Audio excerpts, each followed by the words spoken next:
Assalamualaikum warahmatullahi wabarakatuh.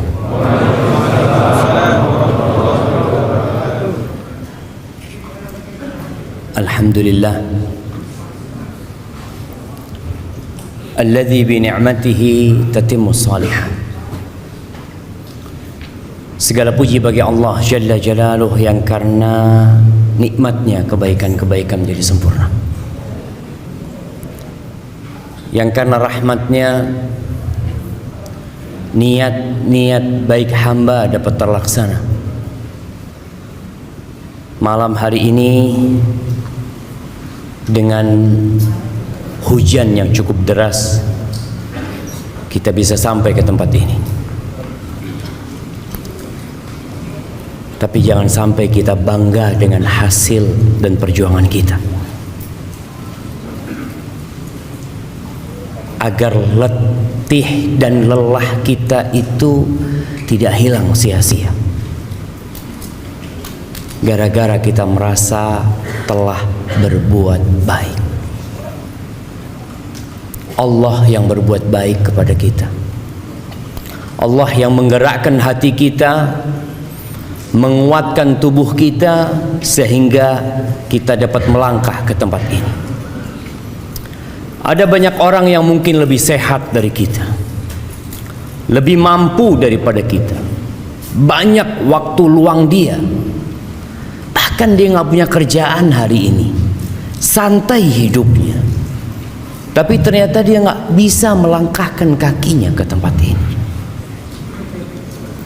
Maka hendaklah kita memuja dan memuji Allah Jalla Jalaluh atas nikmat yang Dia berikan. Oleh karena itu penghuni surga, tatkala mereka masuk surga, mereka tidak membanggakan perjuangan mereka, tapi mereka mengatakan alhamdulillahilladzi hadana lihada wa ma kunna linahtadiya laula an hadanallah. Segala puji bagi Allah Jalla Jalaluh yang telah memberikan hidayah kepada kami, yang kalau bukan karena hidayah Allah nggak mungkin kita bisa merasakan kenikmatan ini. Dan Allah Jalla Jalaluh berfirman, walaula fadlullahi alaikum wa rahmatuhu ma zaka minkum min ahadin abada. Andai kata bukan karena karunia Allah dan rahmatnya kepada kalian, tidak ada satupun manusia di antara kalian yang bersih. Ada. Allah menyampaikan ini agar kita dapat menjaga hati kita dan senantiasa memuji Allah Jalla Jalaluh. Dan kita bisa bayangkan bagaimana perjuangan Nabi kita Muhammad alaihi salatu wassalam. 13 tahun di kota Mekah dengan segala kesulitan yang harus dihadapi. 10 tahun di kota Madinah dengan peristiwa-peristiwa yang memilukan hati. Di akhir hayatnya beliau sholat sampai bengkak kaki.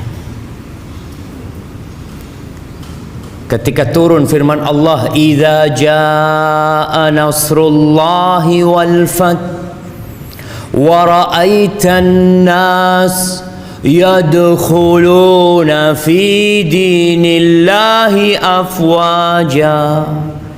Apabila datang pertolongan Allah, datang kemenangan, orang-orang berbondong-bondong untuk masuk ke dalam agama Allah ini. Apa kata Allah kepada nabinya? Fasabbih bihamdi rabbik. Engkau bertasbihlah memuji Tuhan. Bayangkan. Fasabbih bihamdi rabbika wastaghfir. Disuruh minta ampun sama Allah jemaah. Itu Nabi. Agar kita tahu bahwasanya kalau bukan karena karunia Allah, kita nggak akan bisa jadi orang yang bersih jemaah. Nabi disuruh beristighfar dan memuji Allah serta menyucikannya dari segala kekurangan. Innahu kana tawwaba. Maka semoga Allah membantu kita untuk senantiasa bersyukur kepada Allah, memuja dan memujinya. Allahumma salli wa sallim wa zid wa barik wa an'im ala abdika wa rasulika sayyidina wa maulana Muhammad wa ala alihi wa ashabihi ajma'in. Ya Allah, semoga salawat, salam, berkah dan nikmat senantiasa Engkau curahkan untuk hamba kekasih-Mu, untuk baginda Nabi kita Muhammad alaihi salatu wassalam, untuk keluarga beliau, untuk istri-istri beliau, untuk putra-putri beliau, dan untuk seluruh sahabat Nabi. Semoga Allah meridai kita bersama mereka. Amma ba'd. Masya Allah, senang ana lihat masjid ini. Semoga Allah memberkahi masjid ini menjadi tempat sentral kegiatan dakwah. Jamaah rahimakumullah,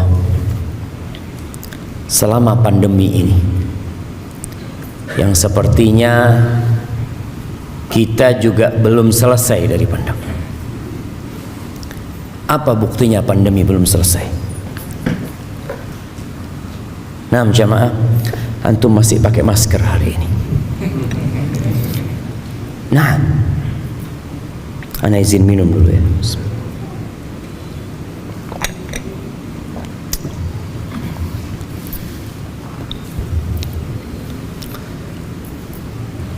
Selama pandemi,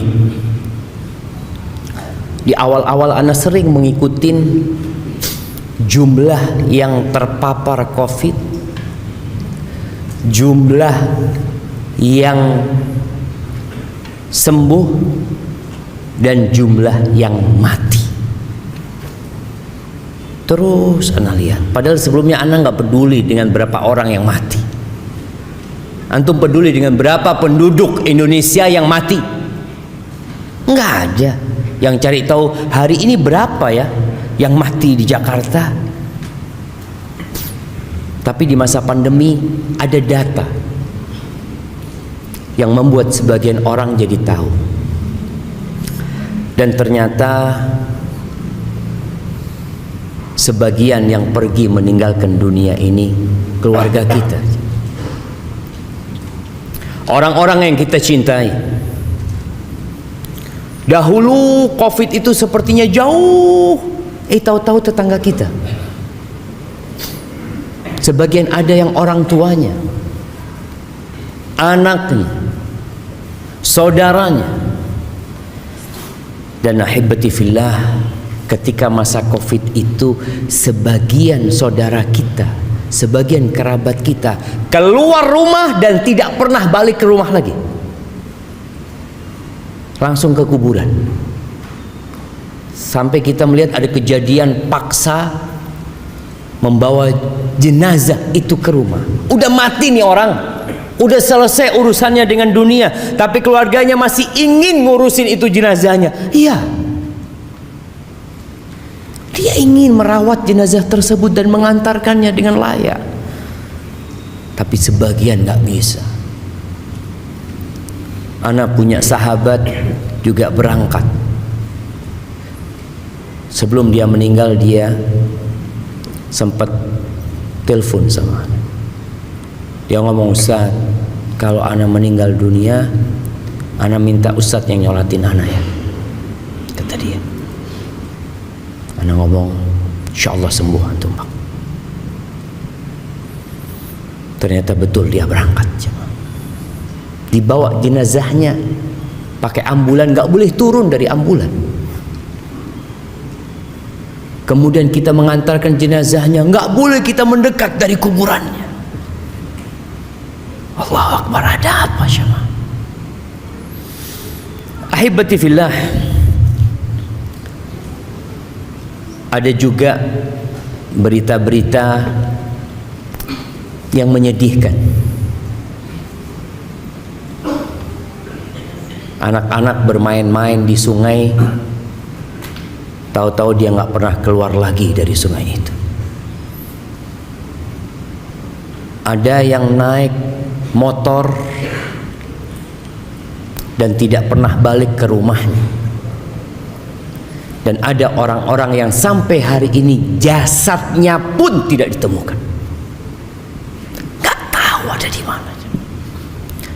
Tapi yang jelas ada kehidupan setelah kehidupan ini. Itulah yang akan kita bicarakan, tentang perjalanan setelah kita mati. Kita kemana jemaah? Yang kita dapat lihat dengan kasat mata, orang itu meninggalkan rumahnya.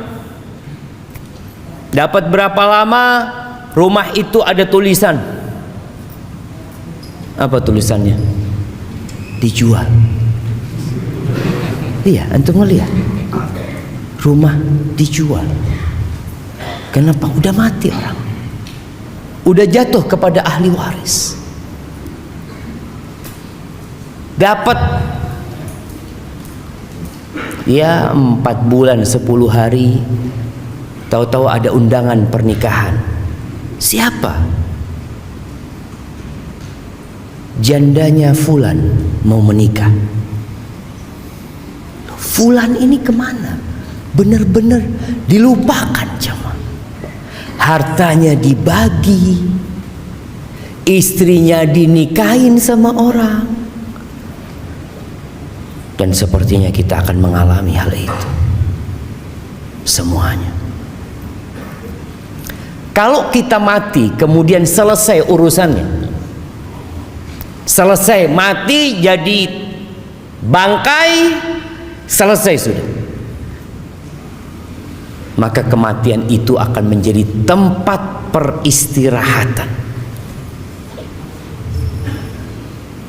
akan menjadi tempat orang itu santai. Selesai sudah urusannya dari beban dunia. Maka sebagian orang kepingin mati aku. Ketika dia sakit parah, dia berpikir ahsan mati. Bagaimana engkau tahu kematian itu lebih baik buat dirimu? Boleh jadi di tempat itu engkau lebih tersiksa. Maka Nabi SAW mengatakan, la yatamannayanna ahadukumul maut li dhurrin nazala bihi. Jangan ada yang berharap kematian gara-gara penyakit yang menimpanya. Karena kematian itu hadhimul ladzat, pemutus segala kelezatan. Antum ketika hidup masih bisa menambah 1 kalimat tasbih, 1 kalimat tasbih, subhanallah. Mungkin 2, subhanallah. Mungkin 3, subhanallah. Yang 1 tasbih itu bisa jadi lebih baik dari kota Jakarta. Wal baqiyatus salihatu khairun 'inda rabbika wa khairun amala. Itu lebih baik. Walau anna idza mitna turikna lakana al-mautu rahata kulli hayy. Ada seorang yang berpesan dalam bait-bait syairnya mengatakan, andai kata kalau kita mati itu kita dibiarin, selesai udah, nggak diapa-apain, maka niscaya kematian itu adalah tempat istirahat buat setiap orang hidup. Walakinna idza mitna bu'itsna. Jadi masalah kita kalau mati, kita akan dibangkitkan kembali dan kita akan ditanyai tentang segala sesuatu. Segala sesuatu jemaah. Kita kadang-kadang dengar berita seorang public figure yang bunuh diri gara-gara dibully. Bunuh diri. Karena dia udah nggak tahan menghadapi warganet dan netizen. Dia bunuh diri. Dia pikir dengan mati selesai, beban hidupnya selesai, kegalauan hidupnya, kepedihan jiwanya selesai. Kata siapa jemaah? Maka nanti pada saat dibagikan rapot, orang yang mendapatkan kitab dengan tangan kirinya dari arah kirinya, apa kata dia? Ya laitani lam uta kitabiyah. Walam adri ma hisabiyah. Ya laitaha kanatil qadiyah. Ya berpikir, andai kata aku nggak dapat kitabku, nggak tahu dengan catatanku, andai kata kematian itu menyelesaikan segalanya. Selesai, istirahat ya, man. Antum punya utang, datang debt collector, ambil tali, seret, selesai sudah. Orang berpikir seperti itu. Dan sampai hari ini kita masih mendapati orang-orang yang bunuh diri karena dia berpikir dengan bunuh diri selesai. Iya, memang selesai segala kenikmatan dia, putus semua kelezatan dia, putus. Tinggal bencana dan azab yang menanti dia. Ahibati fillah, kita nggak akan bisa lari dari kematian. Makanya antum nggak usah tanya kapan antum mati, tapi bagaimana tatkala kita mati nantinya, karena itu yang menentukan perjalanan kita selanjutnya. Allah Azza wa Jalla mengatakan di surat Al-Jumu'ah ayat 8, Qul innal mauta alladhi tafirruna minhu fa innahu mulaqikum. Katakan, sesungguhnya kematian yang kalian lari darinya, pasti dia akan menjumpai kalian. Jadi orang itu bukan dikejar sama malakul maut, tapi ditunggu jemaah. Orang ini lari ya ke tempat itu, takut dari kematian. Di situ ada malakul maut yang nunggu antum. Thumma turadduna ila alimil ghaibi wasyahadah. Setelah itu kalian akan dikembalikan kepada alimul ghaibi wasyahadah. Nah, tadi imam baca surat apa? Yang ditanya yang jawab. Nggak cukup kalau ana mau kasih sama antum semua. Dengar-dengar suara apa tadi antum? Surat apa? Belum paham antum? Surat Al-Hasyr. Pertama, pertengahan, terakhir. Terakhir, masya Allah. Ana kasih hadiah buat antum. Masya Allah. 2 hadiahnya langsung jamaah. Barakallahu fikum. Fadal habib. Betul, ini buat hadiah. Kok dilihat sama antum? Soalnya panitia yang lihat kok besar banget hadiah. Nah, antum perlu baca tuh akhir surat Al-Hasyr. Antum perlu baca Al-Quran semuanya. Tapi ada ayat-ayat yang mengenalkan kita tentang Tuhan kita, yang kita nggak pernah berhenti memanggil namanya, agar panggilan kita itu berbobot ketika antum mengatakan ya Allah. Siapa Allah? Antum kenal sama Allah. Masya Allah. Ada apa antum?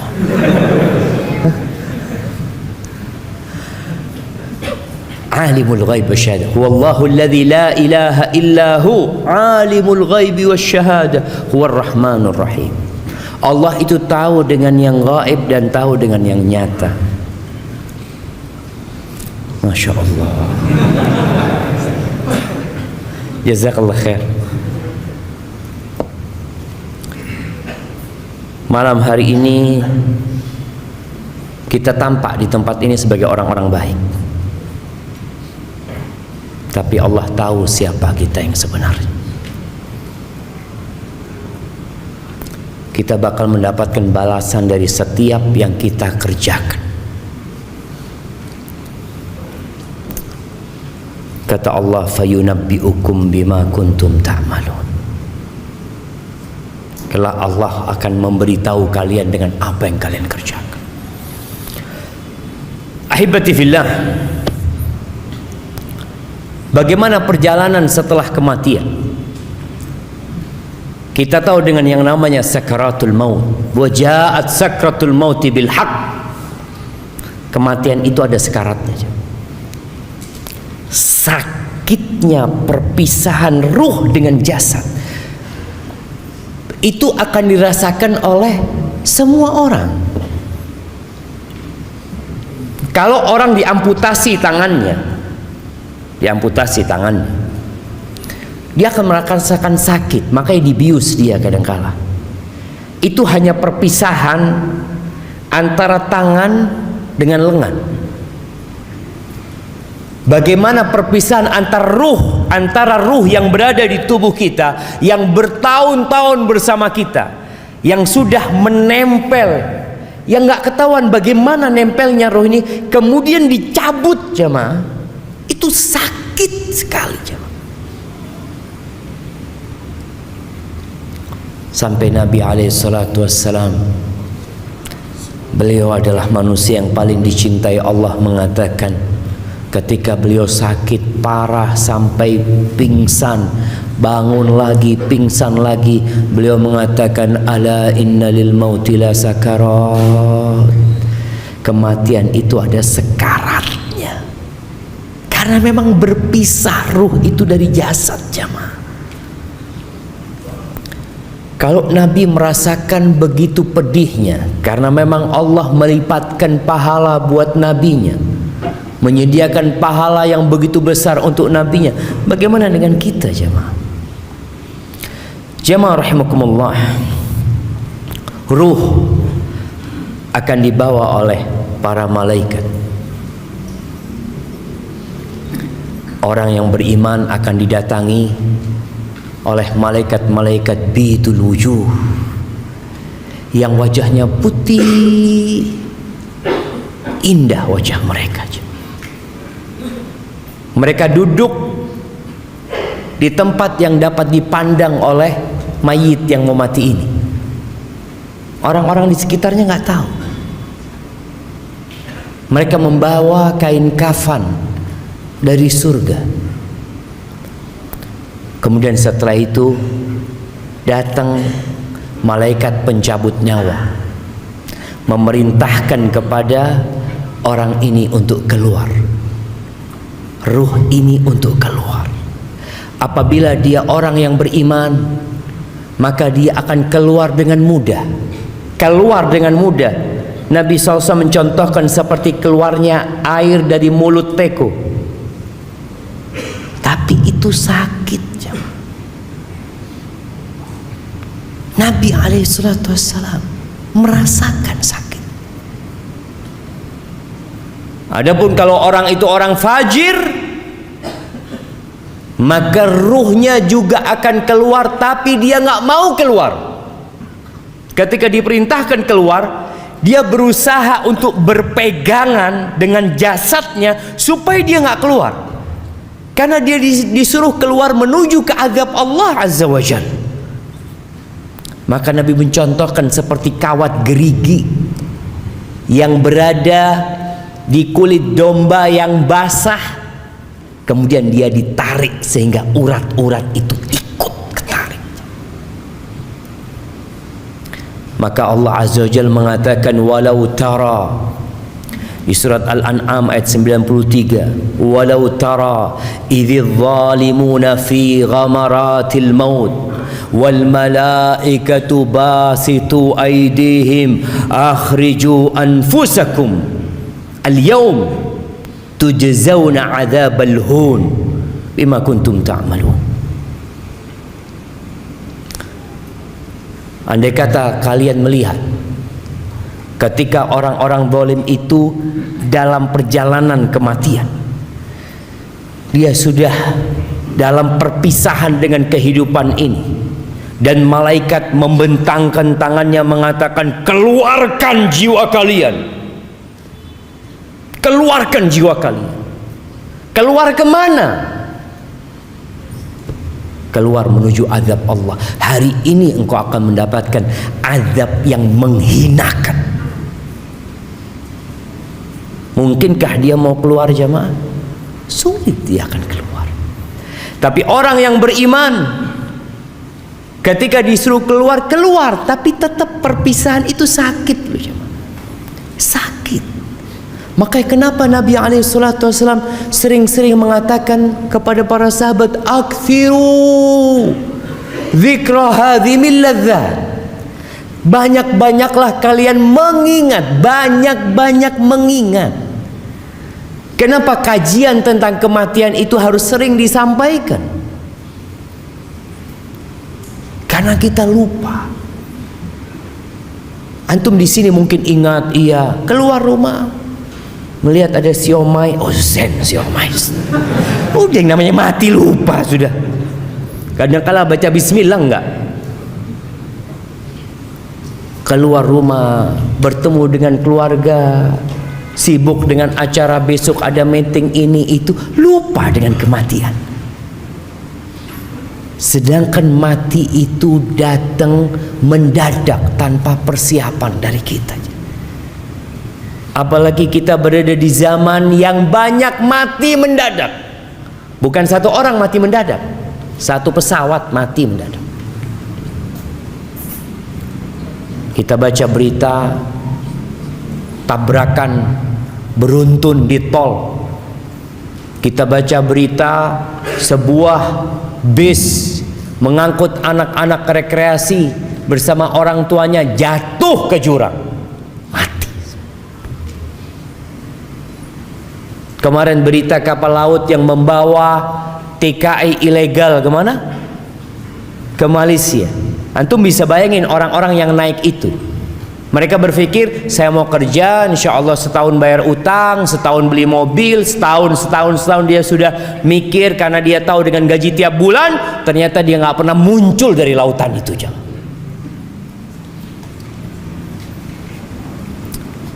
Ya, kita sering lupa.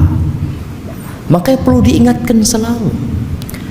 Ahibati fillah, ketika ruh ini keluar dari jasadnya, kalau dia orang yang soleh tadi, malaikat-malaikat dari langit membawa kafan dari surga yang wangi, dibungkus itu jamaah, kemudian dibawa ke langit. Ini perjalanan ruh. Yang di rumah menangis, yang di rumah sedang sibuk memikirkan pemakaman jenazah. Ada yang berkata, gimana nih, kapan mau dimakamkan? Besok habis zuhur apa jam 9 apa habis asar? Oh, ada anaknya yang ditunggu dari Padang, besok pagi akan terbang. Nih keluarga nggak mikirin ruhnya kemana nih. Yang dipikirkan sama keluarga apanya? Jasadnya. Jasad ini akan kembali ke tanah. Kemudian malaikat membawa ruh itu menuju ke langit. Ini buat orang yang soleh. Hatta yantahu biha ila sama'id dunya, ke langit yang terendah. Fayastaftihuna lahu, kemudian mereka minta dibukakan izin untuk masuk. Fayuftah lahu, dibukakan. Fayushayyi'uhu min kulli sama'in muqarribuha, malaikat itu mengangkat ruh itu naik ke langit yang selanjutnya. Jadi dari setiap langit itu, malaikat-malaikat yang dekat itu mengantarkannya terus sampai ke langit yang ketujuh. Mereka mengatakan, ini siapa ini gitu loh, kok wangi orangnya. Disebutkan dengan namanya yang paling indah yang disebutkan di bumi. Ada orang-orang yang amalannya tiap hari diangkat jamaah, diangkat terus amalan ini ke atas sana. Tapi ada orang yang nggak pernah diangkat amalan kebajikannya, dosa yang terus diangkat. Ketika sampai ke langit ketujuh, fayaqulullah azza wa jal, Allah berfirman, uktubu kitab abdi fi illiyin, catat catatan hambaku ini dalam illiyin, dalam catatan yang milik orang-orang soleh di tempat yang tinggi dan indah. Wa aiduhu ilal ard, kembalikan dia ke bumi. Setelah dari atas, jalan ke atas, dibalikin ke bumi. Fa inni minha khalaqtuhum wa fiha u'iduhum wa minha ukhrijuhum taratan ukhra. Allah mengatakan, sesungguhnya aku dari tanah menciptakan mereka, dan kepada tanah aku akan kembalikan, dan akan dikeluarkan dari tanah pula kelak pada hari kiamat. Maka akhirnya ruh itu dikembalikan ke jasadnya, kalau ada jasadnya.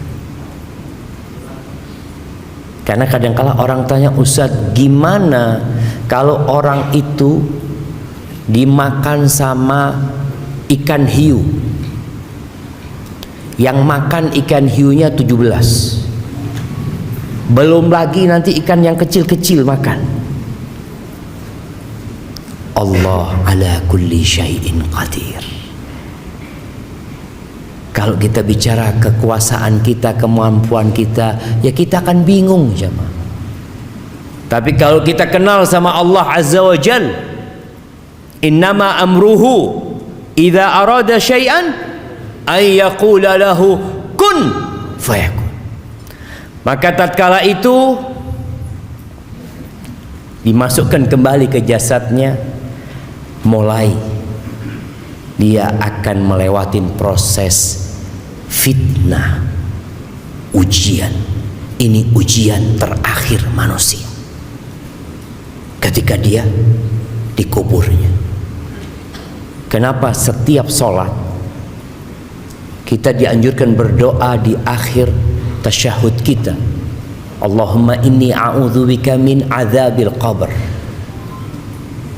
wa min adzabi jahannam wa min fitnatil mahya wal mamat. Fitnah kehidupan dan kematian. Ini fitnah kematian yang akan dirasakan oleh setiap jiwa nanti. Dia didudukkan oleh malaikat, ditanya tentang 3 pertanyaan. Adapun kalau orang kafir yang mati atau orang fajir, maka sama, ruhnya akan diangkat. Nabi SAW menyebutkan, fayas'aduna biha fala yamurruna biha ala mala'in minal malaika. Dibawa tuh ke atas, tidak pernah mereka melewatin malaikat kecuali malaikat akan mengatakan, ma hadzal ruhul khabith. Ruhnya siapa? Ruh yang busuk ini siapa? Nggak kenal tuh malaikat-malaikat. Fayaquluna fulan bin fulan, disebutkan nama itu. Ya bukan, mudah-mudahan bukan nama kita yang disebutkan, jangan. Artinya disebutkan nama orang ini, orang yang jahat ini, bi akbahi asma'ihi allati kana yusamma biha fid dunya, dengan nama yang paling buruk yang dinamakan dia di dunia. Kita tahu kalau yang namanya penjahat itu punya banyak nama alias, apa namanya? Inisial. Alias fulan, kan banyak namanya. Padahal nama sebenarnya bagus. Umpamanya namanya dia siapa? Sirajuddin namanya. Tapi karena dia penjahat, dia nggak pakai nama itu, disebutkan alias fulan, alias fulan, alias fulan. Dia akan dipanggil dengan nama yang paling buruk yang dipanggil di dunia. Kemudian hatta yuntaha bihi ila sama'id dunya, sampai ke langit dunia, minta dibukakan, fala yuftahu lahu, nggak dibukakan buat ruh ini. Thumma qara'a Rasulullah SAW, la tufattahu lahum abwabus sama, nggak akan pernah dibukakan buat mereka pintu-pintu langit. Wala yadkhulunal jannah, dan tidak akan pernah masuk surga tuh orang kafir. Masih ada orang-orang yang mengatakan mungkin di surga itu ada orang non muslim, ada orang kafir, fulan. Mungkin iya, orang Islam ada yang mengatakan itu. Kita katakan nggak ada orang kafir di surga. Emangnya ustadz yang punya kunci surga? Loh, emangnya antum juga punya kunci surga, bisa masukkan terserah antum? Antum bisa memasukkan semau antum. Anda mau masukkan fulan. Yang punya surga itu Allah Azza wa Jal. Dan Allah katakan, wala yadkhulunal jannah, mereka tidak akan pernah masuk surga, nggak bakalan masuk surga sampai onta itu masuk di semil khiyat, di lubangnya jarum. Nggak bakalan. Andai kata mereka datang dengan sepenuh bumi ini emas jemaah, mereka ingin menebus diri mereka. Innal ladzina kafaru wa matu wa hum kuffar falan yuqbala min ahadihim mil'ul ardi dhahaban. Itu orang-orang kafir yang mati dalam kondisi kafir. Yang mati loh jemaah. Kalau yang masih hidup kita doakan semoga dapat hidayah, semoga dia mendapatkan petunjuk. Tapi yang mati dalam kondisi kafir, kata Allah Azza wa Jalla, tidak akan diterima dari mereka sepenuh bumi ini emas. Ana pernah sodakoh ketika hidup segunung Semeru emas, nggak diterima. Jangan Semeru, sepenuh bumi ini emas, tapi karena engkau kafir, nggak bakal diterima sama Allah Azza wa Jalla. Nggak akan dapat menebus dirinya. Sedangkan orang-orang beriman, apa kata Nabi sallallahu alaihi wasallam? Ittaqun nar walau bisyiqqi tamrah. Selamatkan diri kalian dari api neraka walaupun dengan setengah butir kurma. Jangan bicara sepenuh bumi ini emas, setengah butir kurma itu dapat menyelamatkan kita dari api neraka asalkan beriman. Emangnya permintaan Allah berat ya ma? Allah hanya minta qul la ilaha illallah. Allah minta itu. Nabi SAW ketika berdakwah keliling ke pasar-pasar di kota Mekah, ke tempat-tempat perkumpulan orang-orang Quraisy, ke tenda-tenda orang-orang yang sedang haji dari berbagai penjuru Jaziratul Arab. Apa yang Nabi pinta dari mereka? Kemudian beliau membaca firman Allah, "Wa man yusyrik billah faka'annama kharra minas sama' fatakhtafu at-tayr." Barang siapa yang melakukan kesyirikan, menyekutukan Allah, maka dia seperti seorang yang jatuh dari langit kemudian disambar oleh burung, au tahwi bihi rih fi makanin sahik, atau dibawa oleh angin menuju tempat yang jauh sekali. Kemudian ruhnya dibalikin ke jasadnya lagi, maka dimulai pertanyaan oleh Mungkar dan Nakir. Ahibati fillah, ketika ini bicara yang di dunia sekarang, yang sibuk dengan jasadnya, ruh ini sudah melakukan perjalanan, yang di rumah masih sibuk. Sibuk ngapain? Kuburannya belum digali, belum nemu kuburan, masih sibuk mencari tempat untuk memandikan jenazah. Padahal Nabi alaihi salatu wassalam bersabda, asri'u bil janazah. Dalam hadis riwayatkan Imam Bukhari dan Muslim, asri'u bil janazah. Cepat kalian ngurus jenazah itu, cepat. Udah selesai urusan di hadapan dunia, udah selesai gitu. Kalau nggak ada yang ditunggu lagi, cepat selesaikan. Fa in taku salihatan, kalau jenazah itu jenazahnya orang soleh, fa khairun tuqaddimunaha ilaih, maka itu kebaikan yang disegerakan buat orang ini. Dia akan mendapatkan tempat yang indah nantinya di sana. Wa in taku siwa dzalik, tapi kalau ternyata dia orang yang bukan orang baik, maka fasyarrun tadaunahu an riqabikum, keburukan yang lebih cepat kalian taruh dari pundak kalian, selesaikan. Dan ternyata jenazah ini di alam yang berbeda. Tadi ruh itu hidup, yang mati itu jasadnya. Dalam hadis riwayat Imam Bukhari, Nabi alaihi salatu wasallam mengatakan, idza wudi'atil janazah, kalau jenazah itu diletakkan, fahtamalaha rijal ala a'naqihim, lalu ditaruh sama lelaki-lelaki di atas pundak mereka. Ana pernah ngangkat jenazah jamaah di Matraman. Matraman Raya, Matraman Dalam ya. Ya kita waktu kuliah kan tahu dengan keutamaan ya membantu umat Islam, keutamaan mengantarkan jenazah ke kuburan. Anak ngangkat jenazah itu jamaah, nggak ada yang gantiin. Wah jalannya pelan-pelan, astagfirullah. Ternyata katanya yang ngangkat itu udah dibayar. Jadi ketika kita gantikan dia alhamdulillah, kata dia, ya tinggal kita itu pulang. Allahu Akbar. Nabi SAW menyuruh kita menyegerakan jalannya, jangan pelan-pelan, cepat antarkan jenazah itu, selesai udah urusannya. Ada yang mengatakan pelan-pelan mau kemana pelan-pelan? Oke, pengantin jalannya pelan-pelan, ada orang sudah mati. Kata Nabi SAW, fa in kanat salihah, kalau yang kita bawa itu orang soleh, qalat, jenazah ini akan berkata, qaddimuni, segerakan aku. Yang di sini pelan-pelan ngangkatnya. Wa in kanat ghaira salihah, kalau ternyata jenazah itu bukan orang soleh, pantas antum pelan-pelan bawanya. Karena dia akan mengatakan, ya wailaha, aina tadhhabuna biha. Dia akan mengatakan, mau dibawa kemana aku ini? Mau dibawa kemana sama kalian?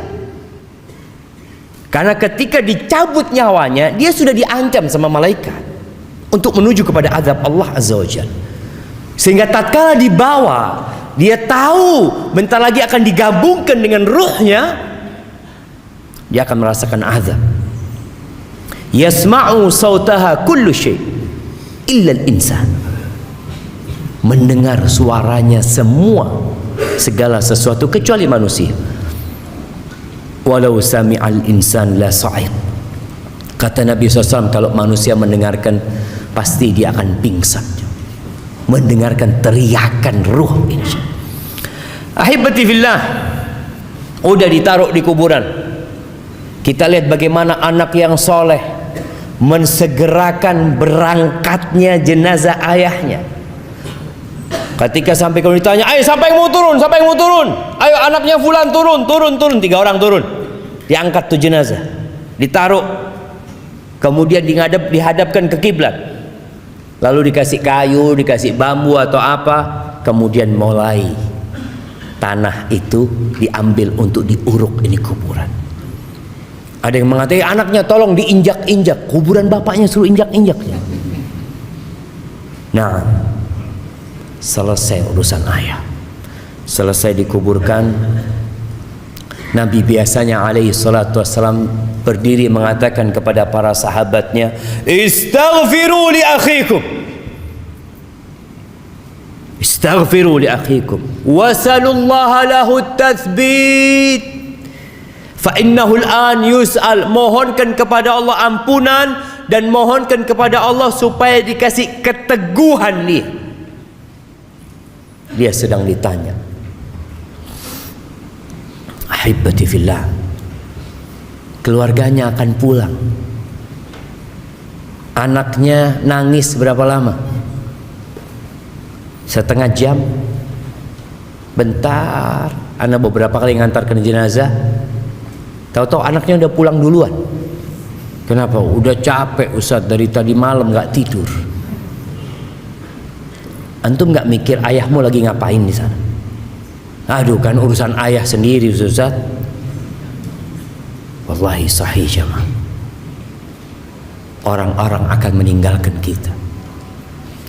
Kata Nabi SAW, ketika dia masuk di dalam kubur ini, ditinggal sama keluarganya. Di hadis Bara' bin Azib tadi, lanjutan hadis Bara' bin Azib yang diriwayatkan Imam Tirmidzi, fayatihi malakan, akan datang kepada orang ini 2 malaikat syadidal intihar, yang keras galak malaikat ini. Dalam riwayat lain dikatakan azraqani aswadan, rupa malaikat ini blue black. Tahu blue black? Apa bahasa Indonesianya? Biru hitam. Ada orang hitam sampai biru ya, Antum ini hitam apa biru gitu ya. Ini malaikat, Nabi nyebutkan. Memang digambarkan malaikat itu makhluk yang menakutkan ketika itu untuk menyidang orang ini. Maka dikatakan fitnah, jamaah. Fitnah. Kenapa kita terus berdoa memohon kepada Allah, ya muqallibal qulub tsabbit qalbi ala dinik.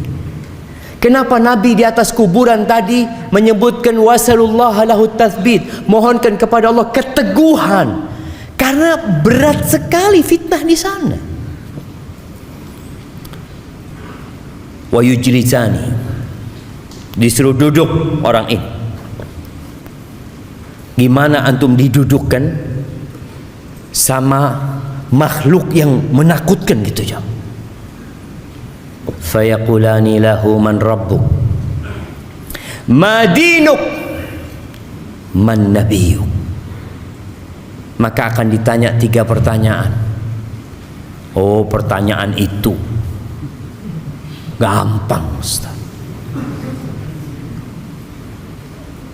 Ahibati fillah, antum pernah melihat orang yang dibawa sama polisi dari rumahnya, kemudian ditutupi kepalanya, kemudian dinaikkan ke mobil, ditaruh di tempat yang gelap kulita, kemudian mulai diinterogasi orang ini.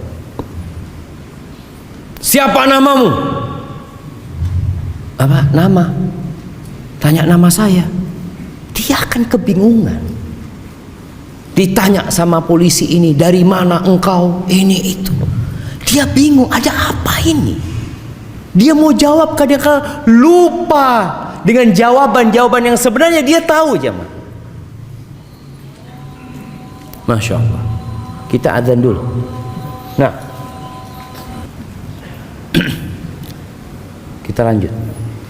Nah, jemaah, kita lanjutkan dulu, karena kalau kita mau sholat sekarang, kayaknya ada banyak yang harus terusir dari dalam sini. Nanti waktu sholat yang sebagian mungkin harus keluar ya.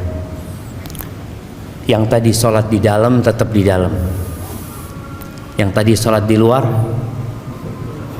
keluar. Masa Ustaz? Astagfirullah. Taib ahibati fillah, 3 pertanyaan tadi tidak dijawab dengan hafalan. Kalau bicara hafalan, sunok hogron hafal Quran. Ada orang-orang munafikun hafal Quran, tapi menjawab pertanyaan itu dengan keyakinan. Makanya kalau orang itu adalah orang yang beriman, bukan orang yang pura-pura beriman, bukan yang imannya karena ikut-ikutan, tapi imannya khalisan lillah, maka dia akan menjawab mengatakan Rabbi Allah wa dinil Islam wa Nabi Muhammad sallallahu alaihi wasallam. Kemudian akan ada yang menyeru dari langit mengatakan an sadaqa abdi, benar, benar. Tapi kalau dia orang munafik, fajir, ketika ditanya man rabbuk, ma dinuk, man nabiyuk, dia mengatakan sami'tun nas yaqulun faqultu. Jawaban dia, bisa dia jawab Tuhannya Allah, bisa dia jawab Nabinya Muhammad SAW, bisa dia jawab Islam agamaku. Tapi apa kata dia? Aku mendengar orang mengatakan itu, aku pun mengatakan seperti itu. Orang mengatakan Nabinya Muhammad, ya aku katakan Muhammad. Tanya agamanya apa? Oh, Islam. Islam, KTP-nya Islam dia. Tapi ternyata dia bukan orang yang benar-benar beriman, hanya pura-pura beriman. Maka akan ada yang menyeru dalil mengatakan an kadzaba abdi, bohong dia selama ini. Ahibati fillah, Ibnu Hibban dan Imam Tabrani meriwayatkan dari Abu Hurairah radhiyallahu anhu, dari Nabi alaihi salatu wassalam, beliau mengatakan, walladzi nafsi biyadi, walladzi nafsi biyadih, demi yang jiwaku berada di tangannya, yakni demi Allah azza wa jalla, yang jiwa kita semua ada di tangan Allah. Innal mayyita la yasma'u khafqa ni'alikum hina tuwalluna anhu mudbirin. Sesungguhnya mayit itu mendengarkan suara sandal kalian ketika kalian pergi meninggalkannya. Kita lihat yang rame, tahu-tahu sepi, senyap. Fa in kana mu'minan, kalau dia orang yang beriman, kanatis shalah 'inda ra'sihi, maka salat akan berjaga di kepalanya. Dalam riwayat lain dikatakan bacaan Quran, karena orang salat biasanya baca Quran, akan ada di arah kepalanya. Jagain orang ini. Waz zakatu an yaminihi was shaum an yasarihi, zakat di kanannya, puasa di kirinya. Salatnya benar orang ini, puasanya benar, zakatnya benar. Wa kullu fi'lil khairat minas sadaqah wassila wal ma'ruf wassila wal ma'ruf wal ihsan ila nas 'inda rijlih. Semua amal kebajikan lainnya yang seperti sedekah sunnah, silaturahim, berbuat amar ma'ruf nahi mungkar, berbuat baik kepada orang, itu akan berjaga-jaga di kakinya. Hari itu semua yang kita kerjakan jamaah akan kita rasakan. Hari ini enggak. Antum datang ke tempat ini capek, lelah, nggak dapat apa-apa loh. Pulang dapat apa antum? Ada pembagian fulus di luar sana? Nggak ada. Yang ada sandal hilang, Ustaz. Terjadi tuh kadang-kala sesuatu, aduh, anak udah niat kajian ikhlas lillahi ta'ala, itu kita datang melaksanakan ibadah. Antum sholat malam 1 jam, antum sholat pagi hari, apa gaji antum bertambah? Enggak. Yang ada ngantuk kadang-kala kita. Ini gara-gara sholat malam, ini sholat malam disalahkan.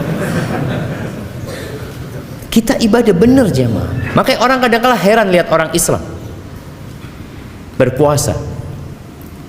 Sampai ada cerita kawan di Jepang, dia nggak boleh puasa sama perusahaan tempat dia kerja. Jangan, kata dia, kok nanti sakit. Kata dia, enggak, ini perintah Tuhanku. Apa kata bosnya? Ini aku kasih makanan, Tuhanmu nggak tahu lah, kau makan. Ini orang memang nggak beriman. Kita puasa di dalam kamar, tidak ada satupun yang melihat kita. Kita nggak makan, kita nggak minum, karena kita beriman gitu loh. Maka disinilah bagaimana zakat di kanan, puasa di kiri, jagain orang ini. Keluarganya udah pulang, harta yang dia kumpulkan juga sudah dibagi mungkin, tapi hanya amalan yang kata Nabi SAW akan menemani di kuburan. Dan Nabi sebutkan secara spesifik amalan ini ada di mana. Menjagain orang ini, fayu'ta min qibali ra'si, didatangin dari arah kepalanya, mau diadab orang ini, mau disiksa. Apa kata salat? Ma qibali madkhal, nggak bisa, dari arahku nggak ada cara masuk dari arahku. Salatnya lengkap jemaah. Tapi gimana dengan yang sholatnya cuma Jumatan doang? Ini orang sholatnya lengkap. Kata dia, nggak ada pintu masuk dari arah aku, nggak bisa. Wa yuta an yamini, dari kanan datang. Maka zakat mengatakan nggak ada. Orang ini selalu membayar zakat. Kata dia, nggak ada. Masuk dari tempatku nggak bisa. Dari yang lain mungkin bisa, tapi dari sini nggak bisa. Dia memang jaga di sana. Datang ke kanan, masya Allah. Puasanya belain orang ini. Ada sebagian orang yang rajin zakat tapi nggak puasa. Kita juga melihat ada orang yang puasa Ramadan tapi nggak sholat. Kalau waktu berbuka, masya Allah, buka bersama kita, insya Allah. Waktu sholat maghrib, aduh, anak pulang duluan. Ada orang nggak sholat ya, maka engkau akan lihat dari mana engkau akan disiksa.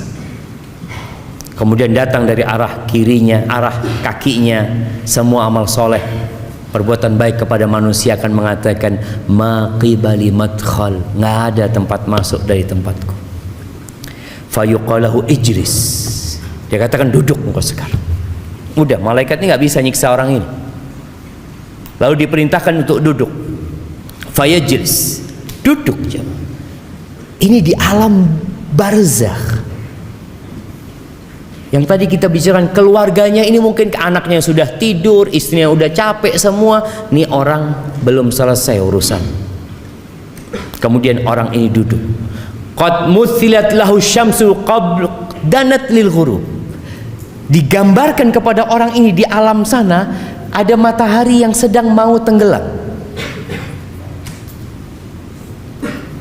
Apa kata Nabi SAW? Orang ini tanya lagi, akhbirna amma nas'aluk. Kita mau tanya sama engkau, kau jawab pertanyaan kami. Apa kata orang ini? Da'ni hatta usalli. Tunggu dulu, aku mau sholat dulu, kata dia. Karena dia orang yang rajin sholat. Ketika lihat matahari mau tenggelam, dia tahu belum sholat, dia kata dia. Biarkan aku mau sholat dulu, mau sholat asar mungkin dia. Pikiran dia, ini orang kalau sudah cinta dengan sholat, dia tidak akan pernah berpikir meninggalkan sholat. Fayuqal innaka sataf'al, engkau akan sholat bentar lagi kata malaikat ini, tapi jawab dulu pertanyaan kami.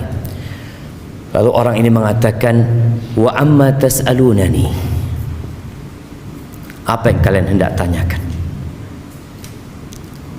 Pertanyaan yang pertama disebutkan dalam hadis ini, ara'aita hadzal rajul alladzi kana fikum, apa pendapatmu tentang orang ini?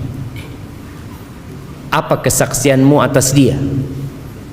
Lalu orang ini tanya, siapa? Muhammad. Muhammad maksud. Dia langsung tahu siapa yang dimaksud sallallahu alaihi wasallam. Fayaqalu na'am, iya betul tentang Muhammad. Asyhadu annahu Rasulullah sallallahu alaihi wasallam. Tadi kita dengar azan. Kenapa kita dianjurkan untuk menjawab azan itu?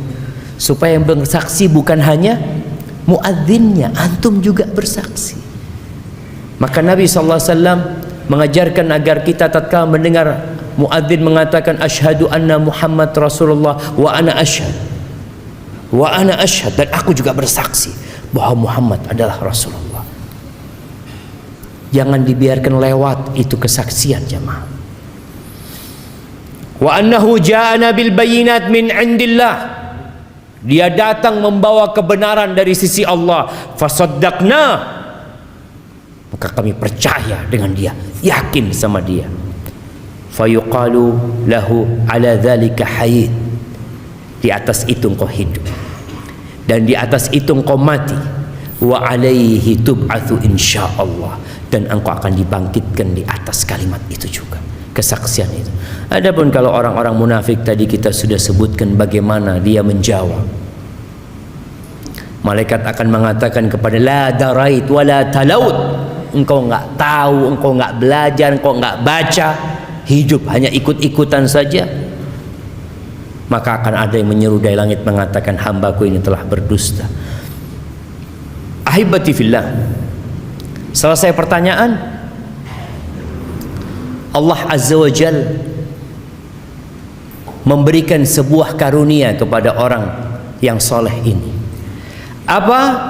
Ada yang menyeru dari langit mengatakan hambaku telah jujur benar, fa'afrishuhu minal jannah, kasih dia permadani dari surga. Kadangkala ada kuburan yang kita lihat becek, musim hujan ini sampai pakai pompa air ngeluarkan air. Kadangkala kering dikit langsung dimasukkan itu jenazah, udah selesai sudah. Tapi kalau dia orang soleh, setelah pertanyaan selesai, hamparkan bagi dia permadani dari surga. Wa albisuhu minal jannah, berikan pakaian dari surga. Waftahu lahu baban ilal jannah, bukakan bagi dia pintu ke surga. Maka dibukakan di kuburnya itu, dibukakan pintu sehingga datang aroma surga, wanginya surga, dan kuburnya, kata Nabi SAW, wa yufsahu lahu fi qabrihi madda basarih, kuburnya diluaskan sepanjang dia memandang. Karena apa? Karena kuburannya ada di apa, kuburan yang mahal di Jakarta? Sandiaga. Sandiaga. Apa? Sandiaga Hill. Karena di sana jadi luas lah, karena amalannya. Dalam kehidupan di dunia ini kita mendapatkan bagian kesenangan bukan karena amalan. Antum bisa lihat orang-orang yang selalu berada di sop pertama kadangkala hidupnya miskin, melarat. Tiap malam dia baca 1 juz, sulit ekonominya, bencana menimpa dia. Karena memang dunia ini darul amal, tempat untuk beramal, bukan untuk bersenang-senang di sini. Hisabnya nanti. Maka ini orang ketika sudah dikuburnya, walaupun menurut orang becek, kena air hujan ini dan itu, tapi karena amalan dia sejatinya telah dibentangkan kuburannya, dihamparkan permadani surga, dibukakan pintu surga. Jemaah, antum bisa merasakan orang kepanasan, tahu-tahu kalau dibuka jendela, masuk AC, Allah enaknya. Dan dia akan merasakan aroma dan udara surga itu mulai di kuburan sana. Bagaimana Rasul sallallahu alaihi wasallam pernah mengatakan, innal qabra awwalu manzilatin min manazilil akhirah. Kuburan itu tempat persinggahan pertama ke akhirat. Terminalnya itu di kuburan tuh. Kalau di situ mudah hidupnya, yang selanjutnya insya Allah aman. Tapi kalau sudah di sana nggak benar, yang selanjutnya akan lebih berat. Kemudian ya namanya orang kalau sendirian, walaupun tempatnya luas nyaman, tetap kesepian. Antum bisa rasakan. Antum dikasih rumah luasnya 500 meter persegi, kamarnya ada 17. Antum sendirian jemaah. Kira-kira gimana perasaan antum di sana? Kayaknya ahsan ana di gubuk reot tapi sama sahib-sahib. Ada kawannya. Maka Allah memberikan kawan kepada orang ini. Wa ya'tihi rajulun hasanul wajhi. Datang kepada seorang dengan wajah yang indah. Hasanul thiyab, pakaiannya bagus, thayyibur ri, aromanya wangi. Lalu tiba-tiba orang ini mengatakan, absyir billadzi yusurruk. Bergembiralah engkau dengan yang menyenangkan hatimu. Hadza yaumuka alladzi kunta tu'adu. Ini hari yang engkau dikasih janji. Kita semua dikasih janji sama Allah, Allah akan kasih balasan sama kita. Allah tidak pernah ingkar janji. Dan itu hari pertama Allah menepati janjinya, akan adanya pahala yang sudah Allah jelaskan. Allah menepati janji di dunia dan menepati janji di akhirat. Tapi ini dalam kehidupan akhirat. Ini hari yang engkau telah dijanjikan. Akan adanya hari kebangkitan nantinya, dimulai dari sini. Kemudian orang ini tanya, ya Allah, mudah-mudahan kita yang mengatakan itu. Man anta? Kamu siapa ya? Gak kenal orangnya. Fawajhukal wajhul ladzi yaji'u bil khair. Wajahmu wajah orang yang membawa kebaikan, kata dia. Karena dia nggak kenal, kata orang ini, ana amaluka saleh, aku amal solehmu. Fayaqul rabbi aqimis sa'ah. Maka orang ini akan mengatakan, wahai Rabbku, bangkitkan kiamat. Kenapa? Karena dia belum bisa masuk surga. Masih ada jendela, ada pintu yang dapat merasakan aromanya surga. Tapi belum bisa dia masuk surga sampai kiamat nantinya. Kemudian dia mengatakan, ya Allah, bangkitkan kiamat agar aku bisa kembali ke keluargaku dan hartaku. Maka dikatakan, uskut, belum waktunya, sudah engkau di sini dulu. Disuruh istirahat dia merasakan kenikmatan di dalam kuburan tersebut. Kalaupun orang-orang kafir, ya, dia akan dimulai disiksa di sana. Dalam hadis riwayat Abu Dawud, Nabi SAW menyebutkan orang ini akan didatengin orang tadi, akan dibukakan pintu ke neraka, akan dikasih hamparan permadani dari neraka.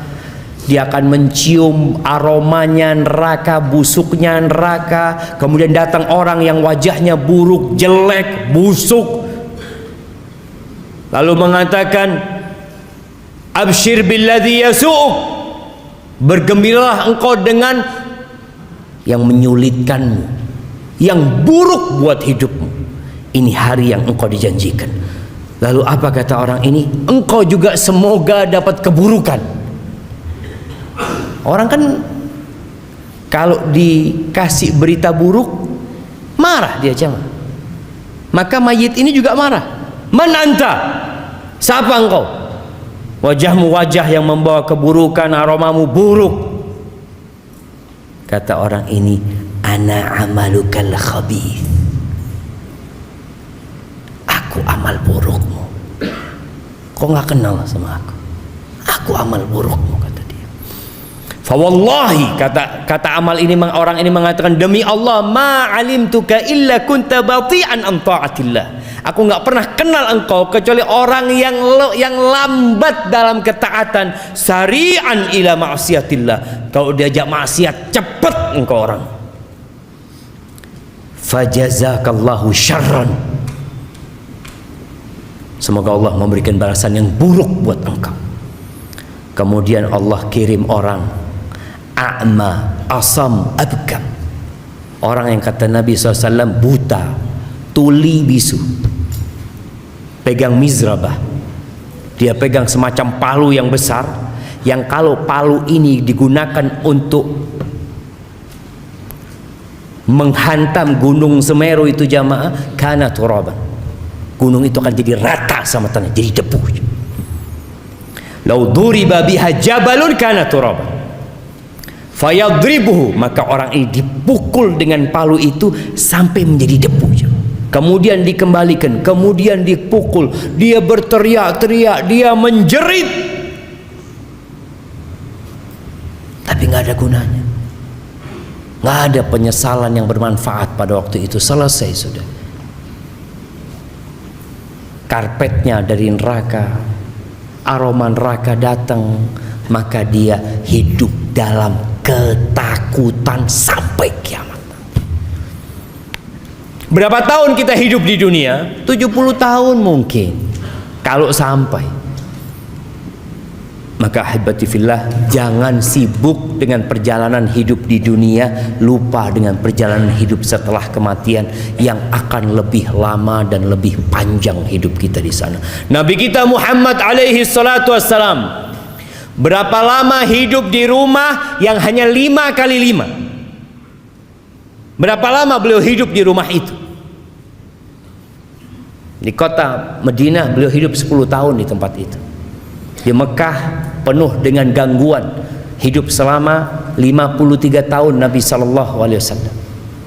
Hanya 63 tahun di muka bumi ini. Dan Nabi di kuburannya sudah berapa tahun? Antum? Berapa tahun Nabi di kuburan?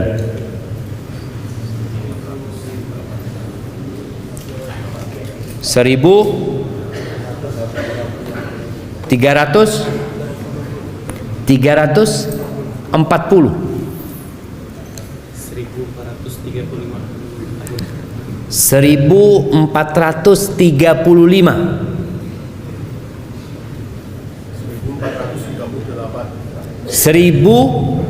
1438. Kapan Nabi mati? Ngitungnya itu dari tanggal Nabi meninggal dunia. Nah, 1380. Ya, hampir benar. Belum benar. 1433. Sekarang tahun berapa? Tahun berapa? Sekarang 1443.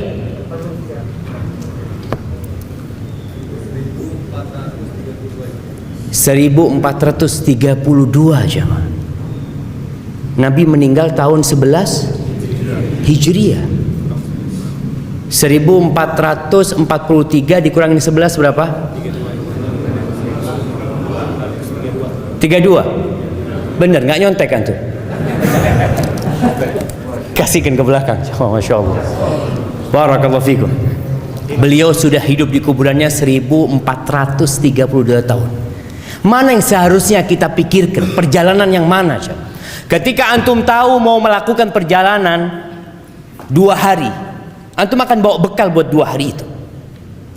Kemudian dikatakan insya Allah 2 hari di sini, 2 tahun di sana. Mana yang antum akan pikirkan? Yang 2 hari ya secukupnya lah. Ana harus simpen untuk yang 2 tahun di sana. Barakallahu fikum. Udah selesai. Baik, ahibati fillah, itu yang dapat Anda sampaikan. Mungkin masih panjang perjalanan setelah kematian itu. Mudah-mudahan suatu saat kita bisa lanjutkan di tempat ini. Anda akan bacakan beberapa pertanyaan.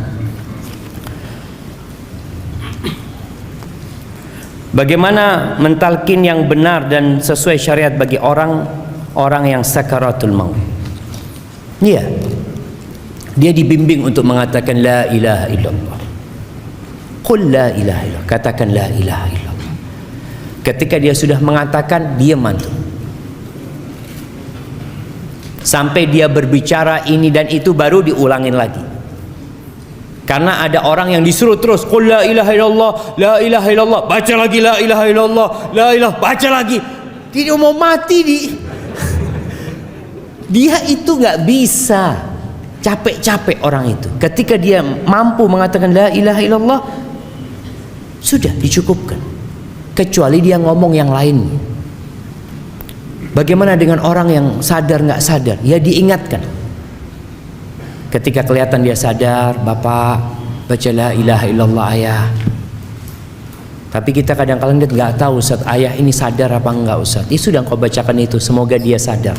Nanti berapa lama kita sampaikan lagi seperti itu agar dia mengatakan la ilaha illallah. Bagaimana cara agar kita berkumpul di surga bersama keluarga? Allah Azza wa Jalla mengatakan walladzina amanu wattaba'athum dzurriyyatuhum biimanin alhaqna bihim dzurriyyatahum wama alatnahum min amalihim min syai'. Orang-orang yang beriman diikuti dengan anak keturunan yang beriman, maka kita akan kumpulkan mereka nanti jamaah tanpa mengurangi amalan mereka. Kadang-kala kan bapaknya umpamanya ya belum terlalu soleh lah, sholatnya cuma 5 waktu ya, kadang-kala masih banyak berbuat dosa, tapi anaknya Masya Allah imam, anaknya ini orang yang banyak kebaikan. Di akhirat gimana? Mungkin gak kumpul sama bapaknya, mungkin Allah kumpulkan sama orang tuanya. Boleh jadi diangkat derajat orang tuanya bersama anaknya, diangkat yang lebih tinggi, atau mereka saling berkunjung di antara mereka. Maka berusaha untuk menanamkan keimanan di diri keluarga kita. Dan kalau dikatakan apakah di akhirat keluarga saling mengenal? Iya, kecuali di 3 tempat. Aisyah pernah bertanya kepada Nabi SAW, apakah kita akan saling mengenal ya Rasulullah? Amma fi thalathati mawatin fala. Di 3 tempat kita tidak akan saling mengenal. Siapa yang tahu? 3 tempat yang kita tidak akan saling mengenal.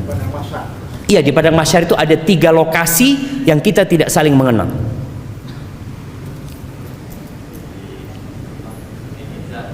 Di mizan,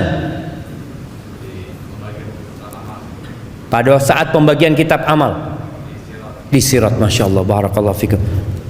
Anak kasih yang besar buat antum jamaah. Nah, kasihkan kepada beliau itu, Masya Allah. Iya, di 3 tempat kita nggak akan saling mengenal. Ketika pembagian rapot, semua orang akan mengatakan nafsi, nafsi, nggak mikirin bapaknya, nggak mikirin anaknya. Bahkan Allah katakan yauma yafirrul mar'u min akhi wa ummihi wa abihi wa sahibatihi wa bani. Orang itu kan lari dari orang tuanya, lari dari anaknya, istrinya, keluarga, lari dia, nggak mau kenal sama mereka karena takut dimintain amalan, dimintain pahala sama mereka. Maka Nabi SAW mengatakan, amma fi thalathati mawatin fala, nggak akan saling mengenal. Ketika pembagian rapot, sampai tahu di tangan mana dia mendapatkan rapot itu. Ketika dia dapat dengan tangan kanannya, dia akan ingat sama keluarganya, baca nih kitabku, baca, dia gembira. Yang kedua, ketika timbangan ditimbang, dia hanya berpikir apakah timbangan dia berat kebaikannya atau keburukannya. Dan yang ketiga sirat, ketika melewatin sirat, doa para nabi pada waktu itu hanya salim salim, seperti itu. Barakallahu fikum.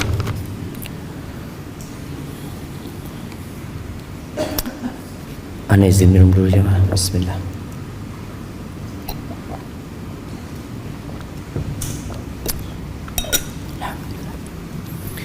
Saya seorang perempuan.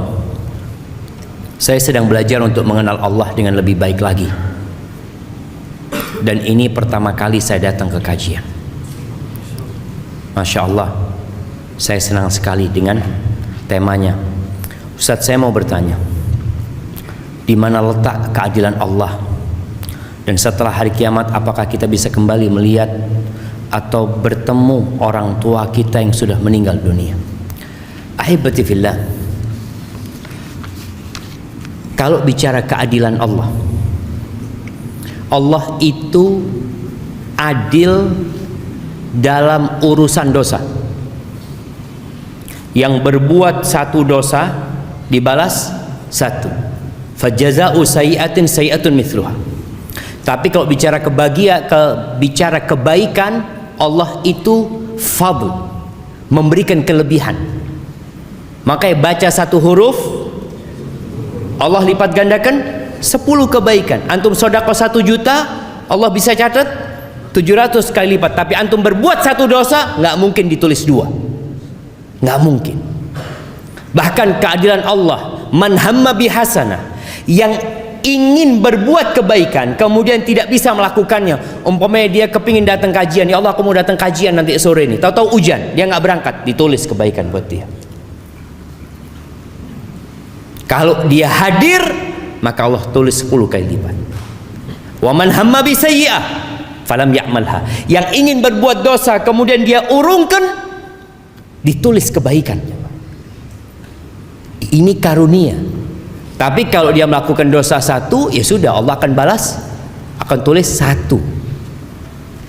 Inilah keadilan Allah Jalla Jalaluhu. Maka Allah mengatakan, wa nada'ul mawazinal qista liyaumil qiyamati fala tudlamu nafsun syai'a.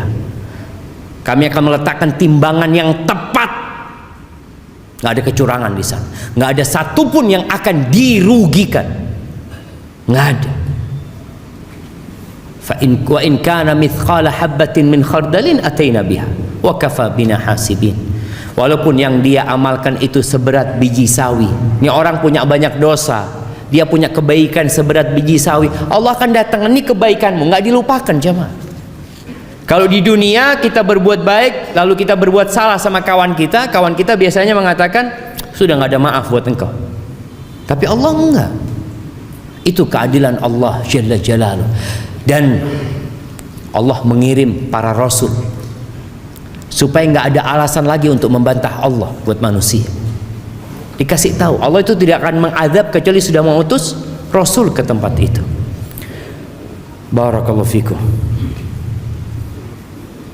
Kalau bertemu dengan orang tua, tadi kita sudah sampaikan ya, kalau orang itu beriman, insya Allah kita bisa berkumpul kembali dengan orang tua kita yang mati dalam kondisi beriman.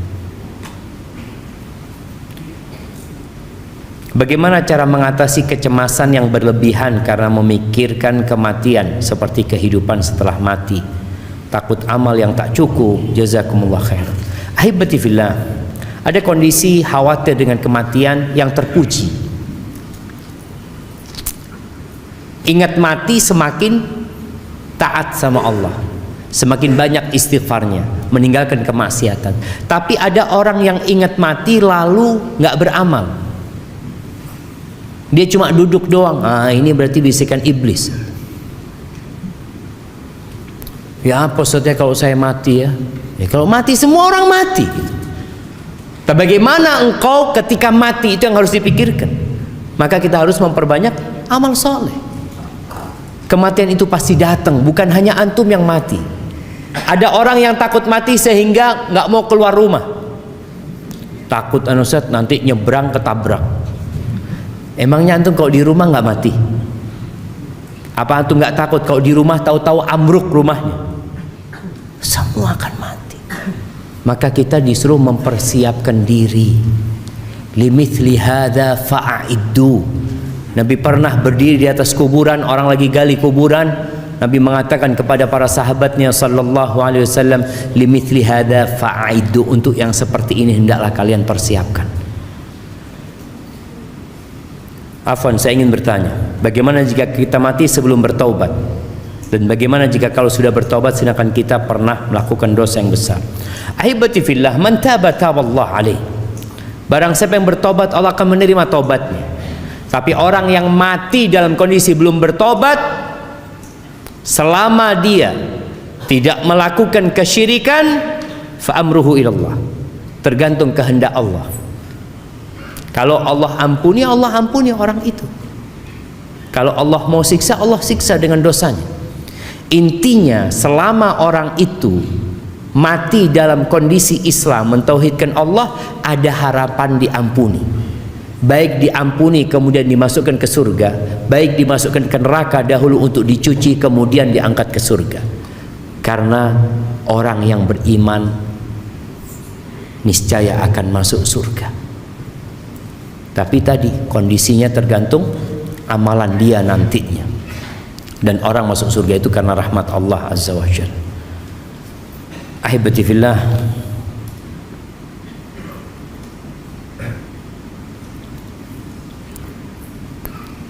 perjalanan setelah kematian kita bahas untuk manusia. Bagaimana jika untuk binatang yang telah mati, Ustaz? Kenapa antum bingung sama binatang antum? Misalnya penyayang hewan kucing. Apa sama jika kucing atau hewan lainnya mati, kemana selanjutnya? Ahibati fillah, untuk binatang ya udah jadi tanah, dia jadi tanah. Tapi nanti pada hari kiamat akan dibangkitkan binatang-binatang itu untuk ditegakkan keadilan buat mereka. Ini tadi ada pertanyaan, bagaimana keadilan Allah? Allah akan tegakkan keadilan kepada binatang-binatang. Sampai kata Nabi SAW, Allah akan memberikan hak kisos, hak membalas pada hari kiamat buat kambing yang nggak bertanduk, yang ditanduk sama kambing yang bertanduk. Sampai binatang yang melakukan kedoliman kepada binatang lain. Beda kalau singa makan kambing, bukan dolim, karena Allah memang nyuruh dia makan itu gitu. Tapi ini yang antara sohib ya, kambing-kambing kadang kala mereka temennya lagi duduk-duduk tahu-tahu diseruduk gitu ya. Ini akan ditegakkan keadilan. Naam, Nabi SAW menyebutkan itu. Kemudian Allah mengatakan kepada mereka, kunu turaban, jadilah kalian tanah. Ketika orang-orang musyrikin melihat persidangan itu dan melihat binatang-binatang menjadi tanah, mereka mengatakan, ya laitani kuntu turaba, andai kata aku jadi tanah seperti mereka. Artinya nggak dihisap lagi, selesai urusan. Cuma kisos, setelah itu selesai. Jemaah, ana rasa ana cukupkan sampai sekarang ya. Mohon maaf pertanyaan nggak dijawab semuanya, karena ana malam ini harus meninggalkan Jakarta menuju ke Jember insyaallah. Doakan semoga Allah memberikan keselamatan kepada kita semuanya. Apabila benar yang ana sampaikan itu dari Allah Azza wa Jalla, kalau ada yang salah dan kurang berkenan itu dari diri anak pribadi, Allah dan Rasulnya terbebaskan dari kesalahan itu. Kurang lebihnya mohon maaf. Subhanakallahumma wa bihamdika, asyhadu an la ilaha illa anta, astaghfiruka wa atubu ilaik. Wassalamualaikum warahmatullahi wabarakatuh.